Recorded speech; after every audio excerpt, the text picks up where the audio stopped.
अस्सलाम वालेकुम जी। आज की जो हमारी क्लास हुआ एक्सेल के अंदर पावर क्यूरी से ही रिलेटेड चौथी क्लास है, क्योंकि हमारी इसी टॉपिक के ऊपर 3 क्लासेस हो चुकी है जो आप हमारे चैनल पे जाके प्लेलिस्ट में देख सकते हैं। लेकिन चूंकि जो ऑलरेडी पहले से ही इस क्लास के अंदर कंटिन्यू है, तो उनके लिए आज की जो टॉपिक हमारा वो चौथा टॉपिक होगा, जिसके अंदर आज हम पढ़ेंगे कि हमारे पास अगर सपोज़ करें कि 3 अलग अलग शीट्स में काम किया हुआ है, उन तीनों शीट्स का काम हम एक ही शीट पे लेके आना चाह रहे हैं। तो काम की नोयत क्या होती है वो डिपेंड करता है आपके काम के ऊपर ही। लेकिन हम जो यहाँ पे काम करने जा रहे हैं कि हमारे पास एक डेटा मौजूद है जिसके अंदर नेम और ट्रांजेक्शन आईडी मौजूद है उस एम्प्लॉय की, और उसके साथ हम चाह रहे हैं कि जितना भी इस तरह अलग अलग शीट्स हमारे पास मौजूद है वो सारा के सारा एक ही शीट के अंदर डेटा आ जाए, और प्लस यहाँ पर ये भी मेंशन हो जाए कि ये कौन से डिपार्ट का है। क्योंकि जो हमारी ओरिजिनल शीट है हम इसको ख़राब नहीं करना चाह रहे, इसको हम इसी फॉर्मेट में रखना चाह रहे हैं। लेकिन जो हम न्यू शीट बनाएंगे तो हम चाह रहे हैं कि उसके अंदर यहाँ पर बाकायदा मेंशन भी हो कि ये जो डिपार्ट है हमारा ये कौन सा है। फॉर एग्जांपल ये हमारा डिपार्ट है आईटी का, और उसके बाद ये जो हमारा डिपार्ट है वो एचआर डिपार्ट है। इसी तरह यहाँ पे हमने कहा कि ये हमारा है वो अकाउंट डिपार्ट। तो अब वैसे तो यहाँ पे पता लग रहा है, लेकिन जब आप इस डेटा को एक ही शीट पे लेके आ जाएंगे तो यहाँ फिर वहाँ पर इसकी ट्रैकिंग ख़त्म हो जाती है कि आप कैसे ट्रैक करेंगे कि कौन से जो नेम है वो किस डिपार्टमेंट के।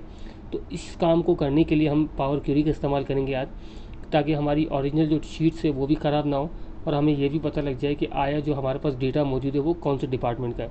और प्लस इसके साथ ये कि वो जो तीनों डेटा हमारा है वो एक ही शीट पे आ जाए। क्योंकि अगर हम किसी बॉस वगैरह को शीट देते हैं तो हम उसे एक एम्प्लॉय की कंप्लीट लिस्ट देते हैं, वहाँ पे ये मेंशन नहीं होता कि ये इस डिपार्ट का ये इस डिपार्ट का। वहाँ पे आप एक ही शीट दोगे और उसी शीट के अंदर उसके आगे ही मेंशन होगा। तो वैसे तो काम आप यहाँ पर भी कर सकते हैं कि इसी शीट की अगर कॉपी बनाए उसके अंदर डिपार्ट मेंशन करें, यानी काफ़ी लंबा प्रोसीजर आपको यूज़ करना पड़ेगा। लेकिन इसका एक शॉर्ट तरीकाकार ट्रांसफॉर्म के ज़रिए हम पावर क्यूरी की मदद से कर सकते हैं, और हमने वही सीखना है आज किस तरह से इसे करना है। अब देखिए हमारे पास पहला जो 2 शीट्स मौजूद है वो ऑलरेडी टेबल फॉर्मेट के अंदर है, क्योंकि हमने पहले से डिस्कस किया था कि हमें जो डेटा होता है उसको इंसर्ट के अंदर आप कंफर्म कर सकते हैं कि वो टेबल फॉर्मेट में है कि नहीं है। तो यहाँ पे देखिए टेबल ऑफ आ रहा है, तो इसका मतलब ये टेबल फॉर्मेट के अंदर है। इसी तरह अगर आप आईटी डिपार्टमेंट में जाएँ और आप जब इसको सेलेक्ट करते हैं तो यहाँ पे देखिए ये भी टेबल फॉर्मेट के अंदर है। लेकिन जब आप यहाँ पे अकाउंट डिपार्ट में आए तो ये जो डेटा आपका है वो टेबल फॉर्मेट में नहीं है। तो आप बेहतर ये है कि इसे भी टेबल फॉर्मेट में कर ले। अगर नहीं करते तो भी पावर क्यूरी के अंदर जब आप जाएंगे तो ये ऑटोमेटिकली इसको टेबल के अंदर कन्वर्ट कर ही देगा। लेकिन बेस्ट ये होता है कि आप इसको यहाँ पे कन्वर्ट कर दें।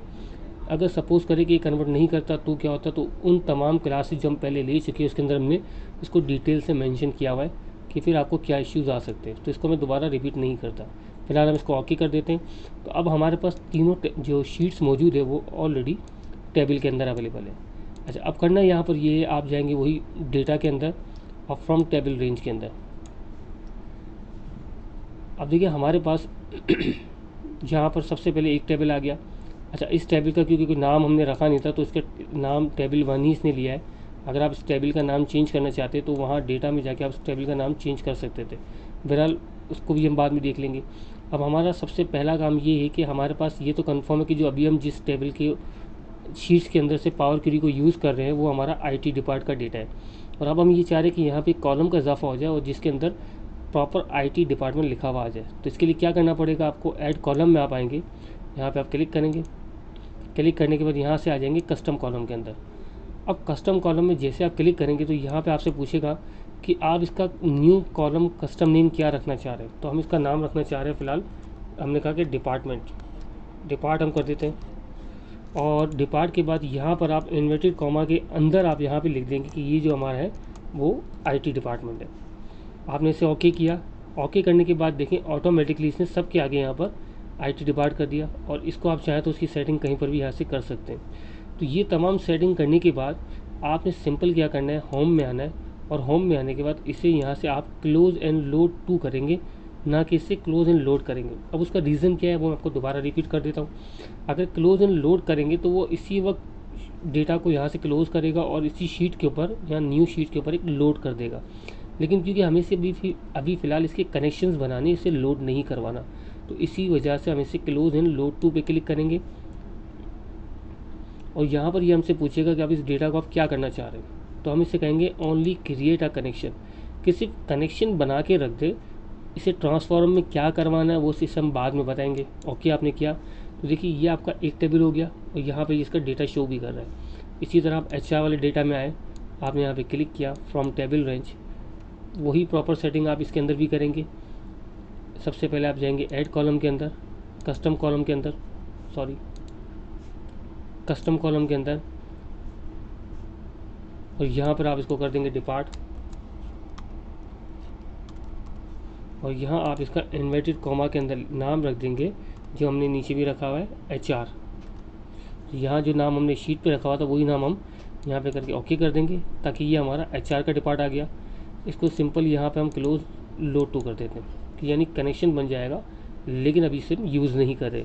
और बिल्कुल यही काम आपने, अच्छा यहाँ पे ओनली क्रिएट कनेक्शन कर देंगे, तो अब देखिए कनेक्शन बन चुके दोनों डेटा के। अब हम आ जाते हैं तीसरे डेटा के अंदर।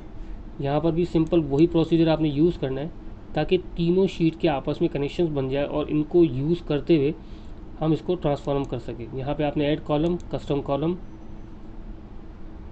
और यहाँ पे आप इसका नाम चेंज कर देंगे एज यूजुअल डिपार्ट, और यहाँ पर आप आके इन्वर्टेड कॉमा के अंदर आपने इसका नाम लिख दिया अकाउंट।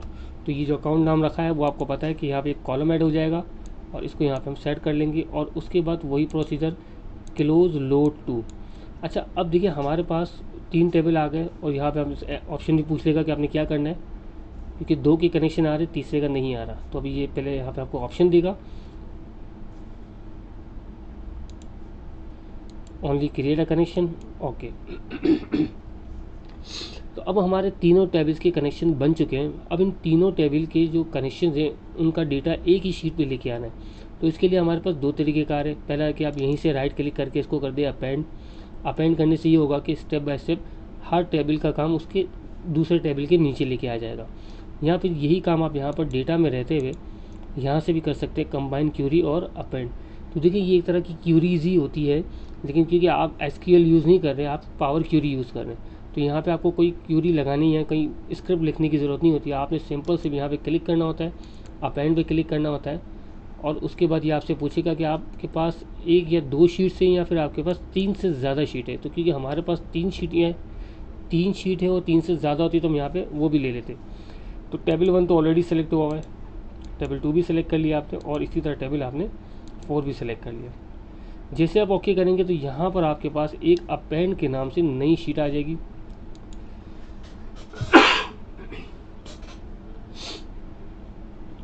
और अब यहाँ पर आके से आप क्लोज एंड लोड टू कर देंगे।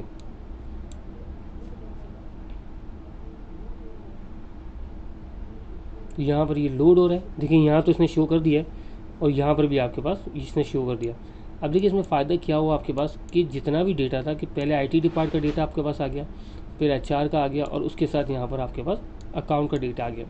अब आप ये कहेंगे कि सर ये सारा काम जो है वो हम नॉर्मल भी कर सकते थे, हमें इतनी मेहनत करने की क्या ज़रूरत है।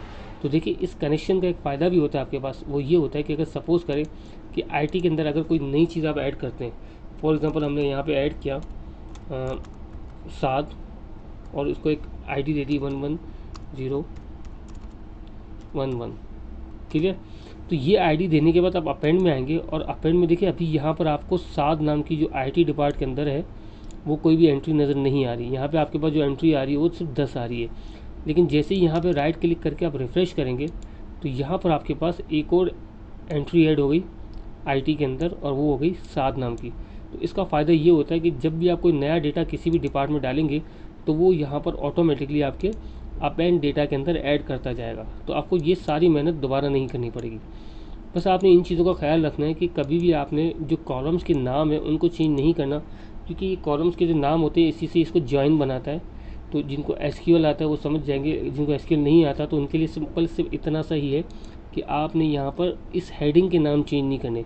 अगर इन केस सपोज़ करें कि 7 के बाद यहाँ पर आप लिखते हैं अली, और अली को यहाँ पर आपने ID दे दी 12 लेकिन इसको रिफ़्रेश करने से पहले यहाँ पे हमने ट्रांजिशन IDs कर दिया फॉर एग्जांपल, क्लियर। तो देखिए पहले तो इसने यहाँ पर रिफ़्रेश का मैसेज दे दिया हमें, और उसके साथ साथ इसने एक्सप्लेनेशन भी कर दी कि आपके पास जो है वो इस शीट के ऊपर एरर आ रहा है। और अगर इनकेस यहाँ पे आके आप रिफ़्रेश भी करते हैं तो वो आपके पास एक एरर शो कर देगा कि the column ID of table wasn't found, यानी कि वॉज नॉट फाउंड, कि यहाँ पे इसको जो है वो ट्रांजिट आईडी का जो है वो कॉलम नहीं मिल रहा। तो आपने इस चीज़ का ख्याल रखना है कि कभी भी आपने इस हेडिंग को चेंज नहीं करना। अब देखिए यहाँ पर दोबारा हम यहाँ पे अपेंड में आएंगे और इसको हम यहाँ पे रिफ़्रेश करेंगे।